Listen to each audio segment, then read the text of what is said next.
শেখ হাসিনাকে বাংলাদেশে ফেরত দেওয়া হবে না, ভারত সিদ্ধান্ত নিয়ে ফেলেছে।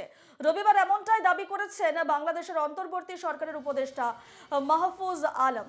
বাংলাদেশের পররাষ্ট্র মন্ত্রণালয়ে একটি অনুষ্ঠানে যোগ দিয়েছিলেন তিনি এবং সেখানে তিনি এই দাবি করেন। হাসিনাকে ফেরত দেবে না ভারত, দিল্লি রাজনৈতিক সিদ্ধান্ত নিয়ে ফেলেছে দাবি বাংলাদেশের উপদেষ্টার। বাংলাদেশের প্রাক্তন প্রধানমন্ত্রী শেখ হাসিনাকে ফেরত দেওয়া হবে না, ভারতের সিদ্ধান্ত নিয়ে ফেলেছে। রবিবার এমনটাই মন্তব্য করেছেন সে দেশের অন্তর্বর্তী সরকারের উপদেষ্টা মাহফুজ আলম। বাংলাদেশের পররাষ্ট্র মন্ত্রণালয়ে একটি অনুষ্ঠানে যোগ দিয়েছিলেন তিনি এবং সেখানেই হাসিনার প্রসঙ্গ উঠলে মাহফুজ জানান যে হাসিনাকে যে ঢাকার হাতে তুলে দেওয়া হবে না এমন খবর তিনি শুনতে পেয়েছেন। বিস্তারিত জানবো, ফোনে রয়েছেন আমাদের প্রতিনিধি বাসব রায়। বাসব, শেখ হাসিনাকে বাংলাদেশে ফেরত দেওয়া হবে না এবং শেখ হাসিনাকে নিয়ে ভারত সিদ্ধান্ত নিয়ে ফেলেছে, এমনটাই দাবি করছেন ইউনূস সরকারের উপদেষ্টা। হ্যাঁ, ইউনূস সরকারের উপদেষ্টা যিনি মাহফুজ আলম, বৈষম্য বিরোধী ছাত্র আন্দোলনের নেতা, ঢাকা ইউনিভার্সিটির ছাত্র ছিলেন কিছুদিন আগেও।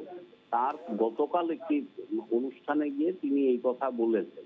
আর যদি উল্টো দিক থেকে আমাদের দেশের দিক থেকে দেখি, তাহলে এই যে ভার্বাল নোট অর্থাৎ কূটনৈতিক একটা অনুরোধ পাঠিয়েছিল ঢাকা হাসিনাকে ফেরত দেওয়ার জন্য, সেইটা নিয়ে ভারত সরকার আইনি পরামর্শ নেবে। কেন আইনি পরামর্শ নেবে?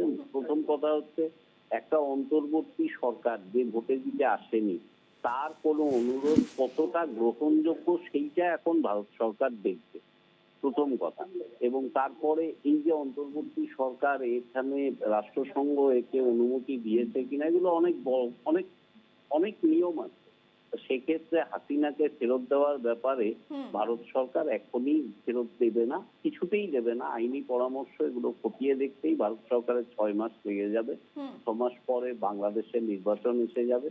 ফলত হাসিনাকে পট করে চাইলো বাংলাদেশ আর ভারত ঝপ করে দিয়ে দিল, এরকম ঘটনা কখনোই ঘটবে না। মাহফুজ আলম সে কথা না বলে, তাদের সরকারের আইনি স্বীকৃতি আছে কিনা সেটা না বলে তিনি হাওয়া গরম করেছেন যে ভারত হাসিনাকে দেবে।